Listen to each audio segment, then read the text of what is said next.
One last time, practice. 1, 2, 3, and... Ayan, we take that energy, okay? We have Dexter, Kuya Chima, ready na? Ready na, okay. Now prepare your cameras dahil mabilis ko ito. At the count of 3. 1, 2, 3, and... And there they go. So guys, when you see a Hornbill doing that in the wild, they're actually making season. Non-illegal ang lalaking kalaw na gumagawa niyan. Mas marami ang insekto na nag-catch air ng lalaking kalaw ay mas mataas ang chance na sasalutin at tigil na kalaw. Therefore, mas ma-effort na kalaw ay magkaka-partner. And did you know that they're monogamous? Monogamous meaning once they found a partner in the wild, they will stay with them forever. Sana all talaga. The one last time pa po, magpapakitang-kitas ko po si Mr. Bell at si JJ. Okay? Now prepare your cameras.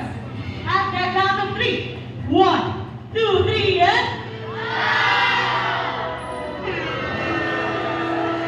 And there they go. So guys, once again, that is Mr. Bell and that is JJ, our Philippine Great Hornbills, or also known as the alarm dogs of the rainforest, because they make noise every morning, noon, and afternoon. By the way, in the Philippines, there are 11 endemic hornbills, meaning dito lang po sa Pilipinas nakikita. However, out of 11, 8 are vulnerable and 1 is considered critically endangered. Our blue and gold macaw. Where are you? Ayan, that is where po our blue and gold macaw with the signs of the name of Ara. Ara lang naman. Top please, it's Kuya Michael. Meron? Ayun. Go there, Kuy. Nalaglat, Kuy. Andi, ate, try ate. I'll video you. Mga ate, kuya. Mga children, mga kiddos, mga ate, kuya. You try, Kuy? No. Kuya Michael. Ate, yani. Meron siya bibigay ng- I'll video you, ate. Ayan. Ate. Now once again po, later after the show, you'll be having your own time with our animal ambassadors. You, Kuy. You try, Kuy. Once again po, you don't have Still. to be scared. Sige, sige. And Sige. Kuya Michael and Kuya at Borok. Now, by the way, once again po, that is Borok, our blue gold macaw with the scientific name of Ala. Ala daw na meaning genius. Now, Borok here has an intelligence like a 4-year-old child. So, magkasing-talino lang sila ni Borok ng 4 na taong gulang na bata. Now, like most other parents, they have zygodatopy. What is zygodatopy nga ba? Ipapakita yun ni Borok using a Filipino footwear called Oh, Kuya Michael, pakita ka. Oh, gagam-gada. Ayan. Bawal sa bayan, bakal. That is their zygodatopy in action.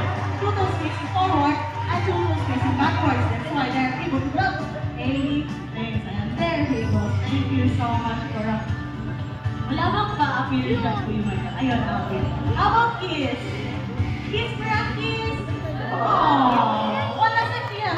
Wala sa Barack, wala sa ayun. Thank you so much, Barack. By the way, Barack is an eco-warrior.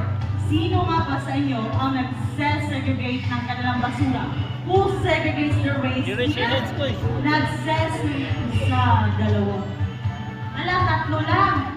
Tatlo lang yung nag-segregate. Okay, now this afternoon po, tuturuan po tayo how to segregate our waste. Because Barack will segregate his own po. Okay? Ayan, ano man dyan, Kuya? Biodegradable. And lastly, non-biodegradable. And once again po, Barack will segregate his own waste. Ayan. Barack, bakit check? Ayan na, gumagana. One last, gumagana. Ayan. Kuya Michael, ready na? At nagkakong ilapag mo ng basura. 1, 2, 3, and go! Ayan. Anong kinuha ni Barack? A piece of plastic. Saan nilalagay yung plastic? Ayan, non-biodegradable. Another one. Another piece of plastic. Ayun, non-biodegradable. Kahit dalawang kabara. Dahon, a piece of leaf. Saan nilalagay yung dahon? Biodegradable. One last basura. Go, Barack. Dahon. Saan nilalagay ng dahon?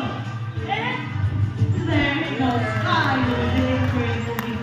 Thank you so much, Barack, for showing us how to segregate our waste. By the way, blue and gold macaws are the 4th largest macaws in entire world. First is the blue, hyacinth. Hold on. Okay. Sige, you hold. Apollo. Ayan, that is Apollo po. umbrella, crested may pakain ba kayo? Wala. Okay. So once again po, that is Apollo, our umbrella crested cockatoo with the scientific name of Kakatua alba, meaning older brother in Indonesia. Now, did you know that Apollo here is a multi-talented star? Now, who here wants to see Apollo dance? Sino gusto makita si Apollo sumiyaw? Ayun, maraming fans si Apollo. Oh, dapat kapatid. Hindi, Kuya. Who wants to see Kuya Dexter dance? May fans ka si Kuya Dexter? Oy, oy, oy. Kuya Dexter, you need to dance ha. Kuya Edsel, music please. Ayan. Ayun. Sayaw, gipon. Ayan, that is the move. Made famous by Michael Jackson. So, at boy, show us ang moves. Thank you so much, Apollo. Ayun. By the way, we don't call Apollo the multi-talented star kung iisa lang po ang kanyang talent. He also acts po. Umaarte po si Apollo. Kuya, ready na? Apollo, anong gagawin mo kung merong agila, boy? Maraming agila, anong gagawin mo? Ang bilis niya, patay! Now they actually do that in the wild to fool their predators because most predators don't like to eat their food. Okay, one last time lang, Apollo. Maraming agila. Anong gawin mo? Thank you so much. They play dead, Apollo, boy. They for play showing dead, us right? your skills. At then, artista po si Apollo, i-interviewin po natin siya, of course. Hala. Pwede? Pwede, Kuya? Pwede, Apollo? Interview? Okay, dito tayo sa center, Kuya. Yan. Hi, Apollo. Apollo, look at Kuya Dexter mo. Is he handsome? Pogi ba si Kuya Dexter mo? Is he handsome? Pogi ba? Ah! Marami. Na-shock talaga sila Kuya. Pati si Kuya, pati si Sir Jason. So, wow. Okay, Kuya Apollo. Wow, look at Hey, that head. Apollo. Hey, Apollo, look at me. Look at me, Kuya. Apollo, look at me. Cute ba ako? Cute ba ako? Ah! Yung sure na answer ako, cute na ako. Wala talaga akong nakuhang yes. Wala talaga. Hold. Let's take Koy, it hold, sa Koy. others na lang. How about si Mom here? Ayan, si Mom na kapi.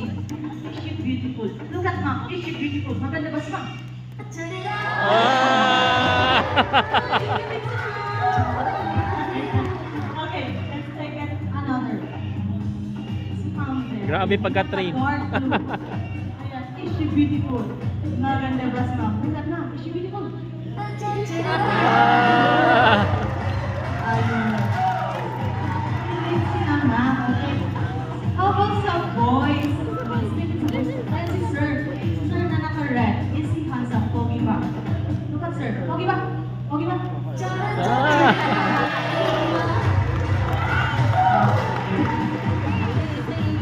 Magaganda at pogi lang po kayo, okay?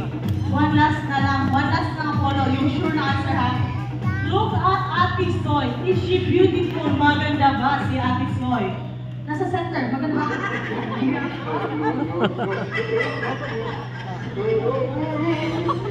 Sure. Soy! Same. Okay, how about si Sir Jason? Si Sir Jason. Look at Sir Jason. Pogi ba? Congrats. Magaganda at pogi na po kayo. Except lang sa amin ni Ate Soy. Okay. Thank you so much, Apollo. A round of applause for Apollo. And thank you so much, Kuya Dex. Anyway, Apollo has an older brother. Now we call on Jumbo. Ayan, that is Jumbo po, the older brother of Apollo. Now, did you know that Older one of the brother. reasons global warming is due to air pollution coming from our transportation? Now, this afternoon po, tuturuan po tayo sa multiple ways to lessen our carbon footprints using a tagadadang bicycle. Ako, pinaginay lang po yung G-Mark. Sakayin, Jumbo. Go, Jumbo!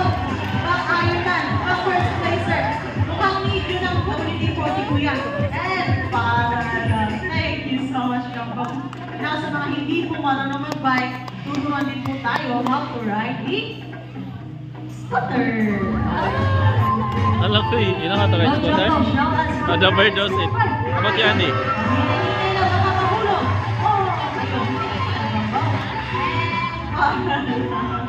Thank you so so much, Jumbo. So You you know how to see, put guys, also even our right? animals can also help our Mother Nature. Amazing. You can also do your part by doing the reduce, reuse, recycle, and repurpose, and some effective ways for your transportation. Now, once again po, that is Jumbo, our umbrella trusted company. Thank you so much, Jumbo. And let's say bye-bye. Bye-bye! Ayan. By the way, in the Philippines, we also have a cockatoo, and that is the kakala or the red-vented cockatoo. Unfortunately po, critically endangered na po ang ating Philippine cockatoo due to deforestation and illegal hunting po. Now, if you know someone who sells illegally po, please report them to your local authorities po because we want our future children to see some of our wild animals po. Okay? By the way, our next ambassador is ready na po. 3-in-1 po ito. But before that, I have a question. What animal is believed to have 9 lives? Cat, pusa, ere. If Mickey is mouse, Donald is cat, how about Winnie? There. There! Yes, perfect. Sino nagsabi ng po? Hindi po si Winnie. Bear po si Winnie, okay? Anong hayop yung po? Ano mo lang Bear. Now, last question. Anong hayop ang kamukha ng katabi niyo ngayon? No. Ano? Cute, magaganda. Ganun. Hindi. Kami sila sa mga kiroy. For our next ambassador, he has a face like a cat, a body like a bear, and a tail like a monkey. And may direct your attention to your left side, and we'll hold on. Teddy! Ayan, that is Teddy po, our Palawan bear cat. At mukhang inaantok pa ngayon si Teddy. Wait, Teddy! And by the way po, we are still working with wild animals. As much as we train them, we don't want to change their behavior. At mukhang ayaw ma-perform with Teddy. It's okay. Okay, now may direct your attention to your right side, and we call on Manong! That is also The other one the po. older brother of Teddy. Now, once again po, mahihayin po si Teddy. Okay? Pagbigyan ako natin. Hi, Uno. Now, by the way, Uno and Teddy are Palawan Bearcats. They have a scientific name of Arctictis binturong, locally known as binturong po. Now, did you know that their poop or their feces smell like a fresh popcorn? Yes po. But please do not touch them or do not go near them, okay? By the way, the reason that they're spared the name because they're able to stand on their 2 hind legs. At ipapatita yan ni Uno. Rest at pag nakaabot na po si Uno sa kanyang stage. Okay po, take your time.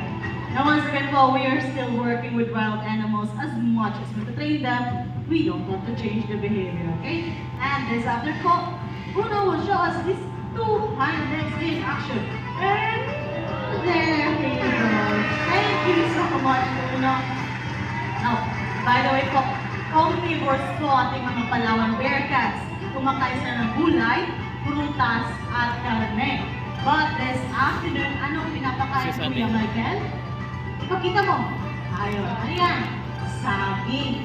Now, I have a quick quiz for all of you. Anong tawag sa hayop ng makain ng herbs and grasses? Herbivore. How about karne? Carnivore. Carnivore. How about herbs, grasses, at karne? Sama na. Omnivore. Now, anong tawag sa hayop na kumakain lamang ng fruits or prutas? Ha?